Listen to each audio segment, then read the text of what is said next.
राज्य संचालन में ओबीसी को उसका जो हिस्सा है उसको मिलना चाहिए। एक लाइन में इतना ही कहना है। और मैं ये कह रहा था कि नेपाल बनने के बाद ही आपका एजेंडा को इनकार कर दिया। नेपाल जब बन गया उसके बाद नेपाल का संचालन एकल शुरू हो गया। बहुल राष्ट्रीय राज्य मतलब सभी जात जाति मिलाकर के नेपाल बना। 4 वर्ण 36 जात का साझा फुलवारी, ये पृथ्वीनारायण शाह ने कहा था ना। तो सभी मिलाकर के नेपाल बना, लेकिन नेपाल का संचालन एकल हो गया। अर्थात आज नेपाल का संचालन कैसे हो रहा है? एकल जातीय संचालन हो रहा है। एक जात नेपाल का राज्य का संचालन कर रहा है। यहाँ ओबीसी की बात आप करेंगे तो जात को पूरा करो, या किसी अपनी बात कीजिएगा, मधेसी की बात कीजिएगा, जात को पूरा करो। या लेकिन इस देश का चरित्र, इस देश का शासन एकल जातीय चल रहा है ना साहब। जाति बात वो कर रहा है ना यहाँ का शासक। यहाँ का शासक जो है वो जातिवाद के आधार पर सरकार चला रहा है, संविधान बना रहा है। आप रिकॉर्ड कर रहे हैं क्या? तो यहाँ का शासन एकल जातीय चिंतन सोच के आधार पर नेपाल का संचालन हो रहा है। ये बहुल राष्ट्रीय राज्य निर्माण करने का अर्थ है तुम एकल जातीय मत चलाओ। एक जात का ही देश नहीं है। नेपाल बनाने वाला तुम्हारा जो था पूर्वज, उसने कहा साझा फुलवारी है, तुम एकल फुलवारी बना दिया। तो राष्ट्रीय मुक्ति क्रांति जो करनी है एकल के विरोध में, एकल चिंतन सोच के विरोध में। मतलब एकल को भगा देना ऐसी बात नहीं है। एकल चिंतन सोच के आधार पर जो शासन चल रहा है नेपाल का, एकल चिंतन सोच के आधार पर जो संविधान बनता है नेपाल का, ये ठीक नहीं हुआ। ये बहुलता का हाथ होना चाहिए। बहुल राष्ट्रीय राज्य है, हम सभी मिले तब नेपाल बना है। तो हम सब मिलकर का शासन होना चाहिए ना। यहाँ ओबीसी का भी व्यवस्थित होना चाहिए ना, वहाँ दलित का भी होना चाहिए ना, वहाँ मुस्लिम, थारू, बाहुन, क्षेत्रीय सब का होना चाहिए। के का हो। अब नंगा शब्द में कहा जाए तो बाहुनबाजी, क्या कहते हैं, बाहुनवादी शासन है। 12% आबादी है और किसी किसी क्षेत्र में तो 70, 80, 90% एकल जातीय कब्जा है। तो ये नहीं हुआ ना। तो एक क्रांति जो है ये एकल जातीय के विरोध में ही क्रांति है। आपका विजन तो वही है ना साहब। एकल से हटेगा तब ना ओबीसी में आएगा। नो? जब तक एकल रहेगा तो वो मिलेगा, किसी को नहीं मिला। ओबीसी को भी नहीं मिलेगा, नॉन ओबीसी को भी नहीं मिलेगा, किसी को भी नहीं मिलेगा। क्योंकि एक में निहित है यहाँ का नेपाल का शासन। नेपाल का सत्ता एकल, एक में निहित है। तो एकल राष्ट्रीय राज्य नेपाल है ही नहीं ना। नेपाल का निर्माण ही एकल one nation one state theory के आधार पर नेपाल नहीं बना। वन नेशन वन स्टेट मतलब हुआ एक पहचान, एक राष्ट्रीयता, एक राष्ट्र एक देश। ऐसा नहीं है। बहु पहचान एक देश है। बहु पहचान मिलकर एक देश बना है ना। एक पहचान एक देश नहीं बना ना। तो बहु पहचान को मिलाकर एक देश बना है। तो बहु पहचान के मान्यता के आधार पर शासन और संविधान बनना चाहिए और चलना चाहिए ना। अरे 104 वर्ष राणा शासन, तो जहानिया शासन था, उसमें तो कुछ कल्पना करना ही बेकार था। तो समय बीत गया। राजतंत्र आया, वो भी गया। निरंकुश तंत्र था। निरंकुश तंत्र में वंशवाद चला, वहां भी कोई गुंजाइश नहीं हुआ। एकल का भी क्या कहे, वंश में चला गया। एकल भी नहीं, वंशवाद, राणा जहानिया मतलब परिवारवाद। लेकिन लोकतंत्र आश्चर्य तब होता है।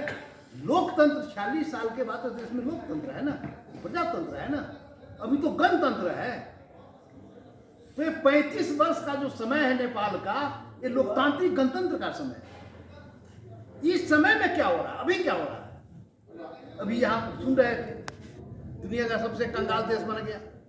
कैसे बन गया? दुनिया का सबसे गरीब देश नेपाल बन गया।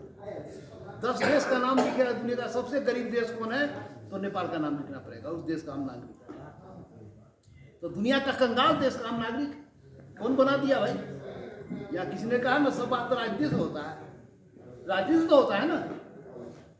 शासन राजनीति से होता है तो सब काम तो राजनीति से हो रहा है ना। दुनिया को क्या कहते, नेपाल को कंगाल बन दिया, किसने बना दिया? राजनीति ने बना दिया, शासन ने बना दिया ना। कैसा शासन है हमारा? यह बात हुई कि करोड़ों लोग हमारे चले गए, नौजवान चले गए, यहां बैठे यही है नेपाल, मतलब नौजवान से खाली है नेपाल, बुरा बुरी का देश बन गया है। करोड़ों हमारे नौजवान चले गए क्योंकि देश में भविष्य नहीं है। और दैनिक कितना जा रहा है? 2500 की कितना जा रहा है? तो ये देश तो खाली होते जा रहा है ना। ये किसने बना? ये कैसे हो गया साहब? 35 वर्ष पहले इतना ये अवस्था तो नहीं थी। ये तो लोकतांत्रिक अवस्था में और गड़बड़ हुआ है ना।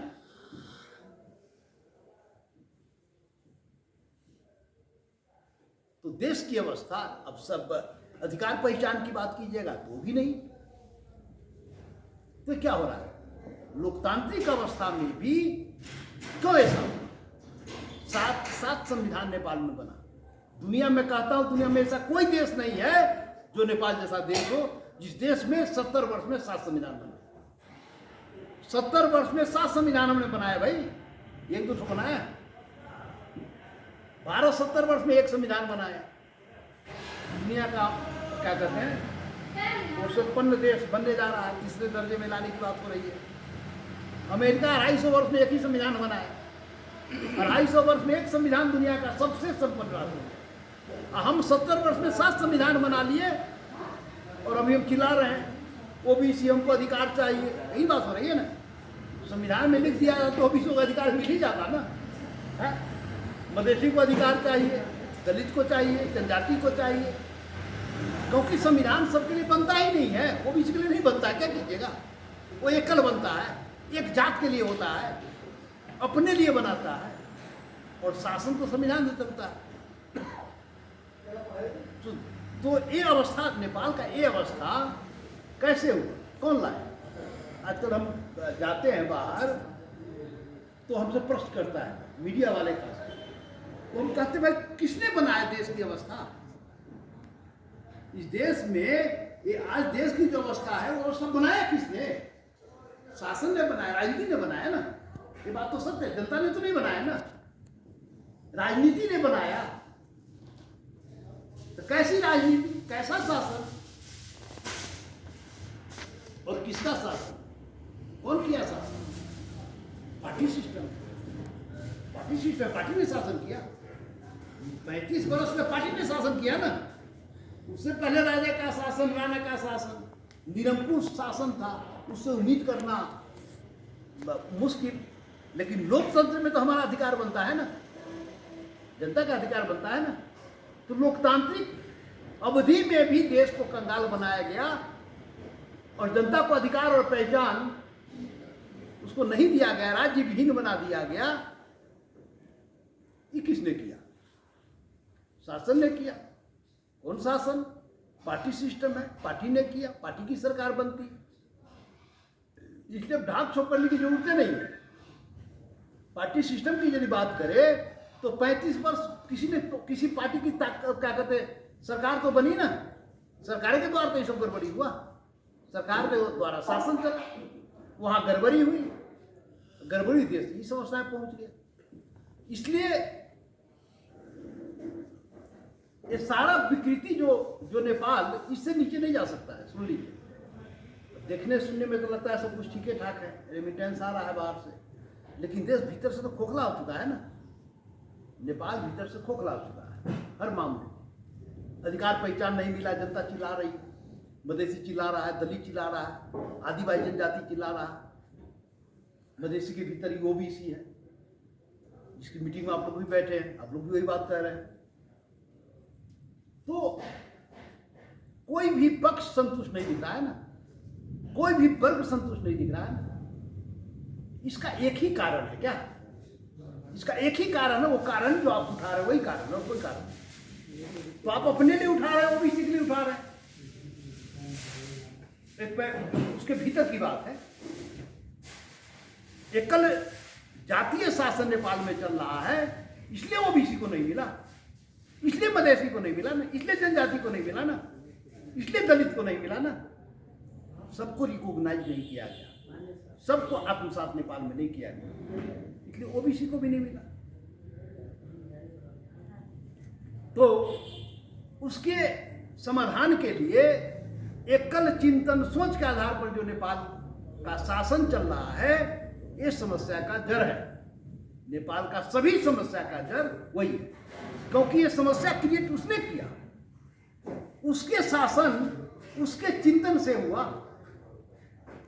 पार्टी, कोई भी पार्टी का नाम नहीं, कोई बात नहीं, ये 35 वर्ष में ही 3 पार्टी का मुख्य रूप से शासन हुआ, लेकिन पार्टी 3 है, लेकिन नेतृत्व कह लीजिए, वह चिंतन सोच जो है वो एकल है। क्या पार्टी कोई भी, लेकिन चिंतन एकल है, चाहे वो कांग्रेस हो चाहे कम्युनिस्ट हो, सभी का चिंतन एकल है, एकल जातीय चिंतन, उसमें मिल जाता है, उसमें एकता है, उसमें सबके बीच एकता है और एकल संविधान बनता है। तब तो गोली चलाकर संविधान बनाता है, सब मिल गया ना, कांग्रेस, हिमालय, माओवादी, और प्रदेश पर गोली चलाकर संविधान बनी ना, बना लिया ना संविधान। तो एकल जातीय शासन जब तक नेपाल में रहेगा, ऐसे ही ओबीसी चिल्लाते रहेगा, मधेसी चिल्लाते रहेगा, आदिवासी जनजाति, दलित, मुस्लिम लगाए जो भी इस देश में जो एकल के अलावा जो कम्युनिटी है, वो सभी की अवस्था यही है। इसलिए वो न हो, इसलिए राष्ट्रीय 24 गते का जो कार्यक्रम है वो न हो, एकल जातीय से देश को निकालना है, इसके लिए आंदोलन की बात हो रही है ना। तो आंदोलन तो ओबीसी का है साहब, वो आंदोलन सफल होगा तब तो ओबीसी को कुछ मिलेगा। तो 50 लाख ओबीसी है तो आना पड़ा ना, बिना मांगे तो भीख भी नहीं मिलता, कौन देगा? ओबीसी हम कहते हैं और हम मांगने जाएंगे नहीं, कहने जाएंगे नहीं, आपको देगा कौन? बंद कमरे में बैठे रहिएगा, ओबीसी कहने से आपको नहीं मिलेगा ना, मांगना तो पड़ा ना, एकल के हाथ से निकालना पड़ा ना। एक कब्जा जमा कर एक जात रखा है, आपको 50 जात यहाँ बैठे हुए हैं और 50 जात को आपको चाहिए, एकल से निकले तब तो 50 को मिले यहाँ, कैसे मिलेगा? निकालना पड़ा ना, अरे उसको मुंह से निकालना पड़ा ना पहले। तो वही काम करने के लिए शुरू हुआ राष्ट्रीय मुक्ति क्रांति।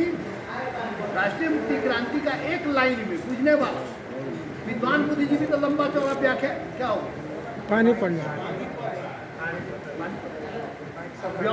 विद्वान बुद्धिजीवी तो लंबा चौड़ा इसका व्याख्या होता है, लेकिन हम बुझने वाला भाषा में समझने वाली बात हमने कहा कि राष्ट्रीय मुक्ति क्रांति का और बहुल राष्ट्रीय राज्य का एक ही बात है, ये देश सबका है, नेपाल सबका है, नेपाल एकल राष्ट्रीय राज्य नहीं है, नेपाल देश सभी जात का है, इसलिए सभी का देश में शासन और संविधान में हिस्सेदारी चाहिए।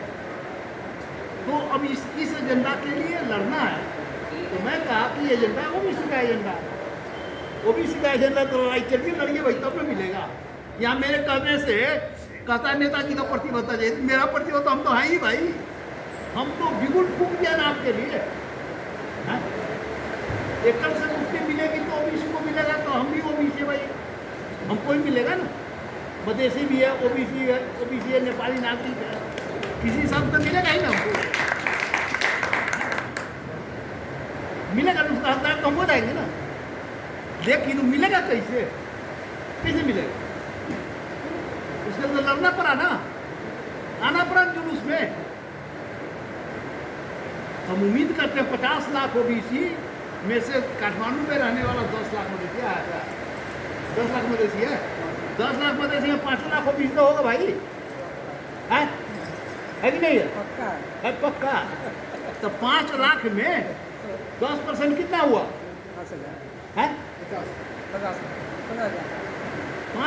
5 लाख में 50,000, उसका भी 1% कहिए ना, 5,000, 1% 5,000, 1%। चलिए भाई, हम आपके अध्यक्ष की बात मान लिए, 1% सही, अरे 1% तो आइए, अरे आप आपके बाल बच्चे, अपने बाल बच्चे के लिए ओबीसी के लिए चिंतित है, अपने लिए हम चिंतित हैं कि हमारा ओबीसी का बाल बच्चे को भी हमको चाहिए। ओबीसी की बात क्यों उठा लिया? इसलिए उठा लिया कि खतरा अब ये से आपको दिखाई दे रहा है। पहले तो मधेसी के नाम पर लड़े हैं, गजेंद्र बाबू कहते मधेसी, मधेसी को मिलना चाहिए। तो मधेसी में सब पढ़ता है, ओबीसी पढ़ता है, दलित पढ़ता है, मुस्लिम, थारू सभी पढ़ता है मधेसी में। तो मधेसी के भीतर हुआ ना थारू अलगे, तो भाई थारू बन गया तो थारू का अलग क्लस्टर बन गया। अब मुस्लिम बन गया तो उसका भी अलग क्लस्टर बन गया। अब दलित बन गया तो उसका भी अलग क्लस्टर बन गया। यही ना हुआ।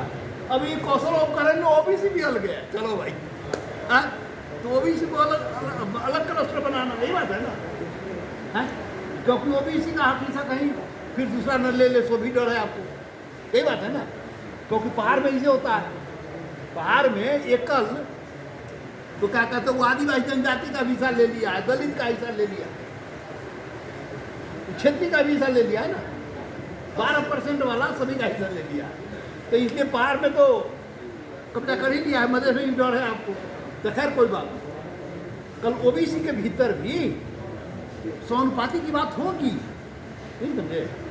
यहाँ किसी ने कहा ना हमारा जितना उसको मिलना चाहिए, हमारा जितना आबादी उतना मिलना चाहिए। समानुपातिक समावेशी का मतलब ये होता है जिसका जितना उसको हिस्सा मिलना चाहिए, यही बात है ना।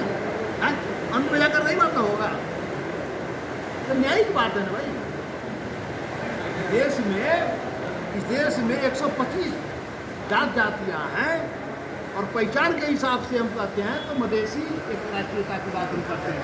मधेसी हमारा एक राष्ट्रीयता है, क्या कहते हो, शेरपा, तमांग, राई, बिल्कुल गुरु, भोटे, मगर राष्ट्रीयता है, नेवार राष्ट्रीयता है, थारू राष्ट्रीयता है, विभिन्न राष्ट्रीयता से।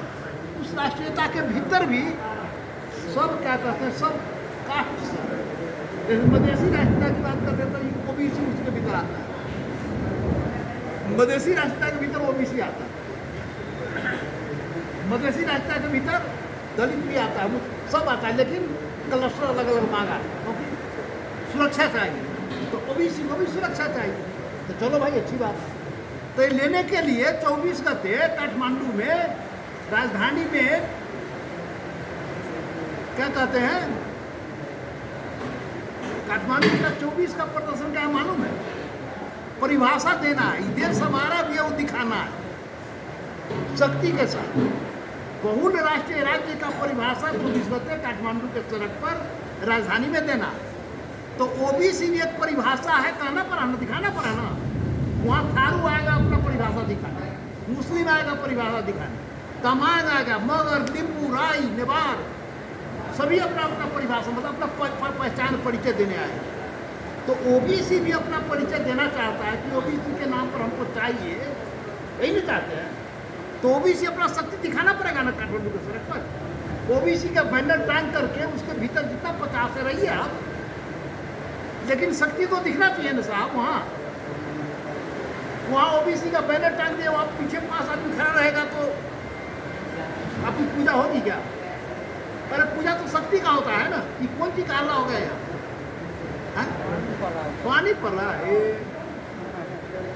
तो पूजा तो शक्ति का होता है ना। तो सड़क पर शक्ति दिखना चाहिए ना, पहचान दिखाना है आपको 24 गते। वहाँ दिखेगा थारू मधेसी में थारू पहचान दिखेगा, दलित पहचान दिखेगा, तमांग शेरपा पहचान दिखेगा।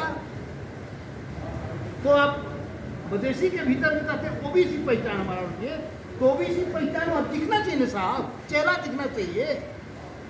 50 जात जाति हैं तो सभी को समानुपातिक चाहिए, समानुपातिक आइए ना, तो आइए ना वहाँ पे। ओबीसी अपने समानुपातिक पर तो करावे ना, तो लड़ाई है ना, तो लड़ाई है। और लड़ाई आपका एजेंडा पर लड़ाई है, दूसरा एजेंडा है भी नहीं ना। ये बिल्कुल विशुद्ध आपका एजेंडा पर लड़ाई है। ओबीसी को चाहिए, चलिए लेंगे ना, उसके लिए राष्ट्रीय मुक्ति क्रांति की बात हो रही है। हम तो लफा जो दी हम तो बोल दिए, हमने अपनी बात को कह दिया। इस बार का क्रांति जो होगा व्यक्ति के नेतृत्व में नहीं होगा, बात के नेतृत्व में होगा, विचार नेतृत्व करेगा। तो विचार तो आपका भी है, ओबीसी का विचार है, ओबीसी का भी यही विचार है ना, तो नेतृत्व करना पड़ा ना वहाँ जाकर के। इसलिए ये एजेंडा जो है, ये एजेंडा विशुद्ध रूप से ये आपका एजेंडा है, संबंधित एजेंडा। ये अलग, ये व्याख्या करने की कहीं कोई जगह नहीं है, सीधा एजेंडा है क्या? ये सीधा ओबीसी को तब मिलेगा जब एकल के हाथ से निकलेगा। एकल पानी एक गिलास ला दीजिए ना। हो गया, बोलिए कितना पड़ना? लाइट तो खत्म, नहीं बोलिए, कह रहा है।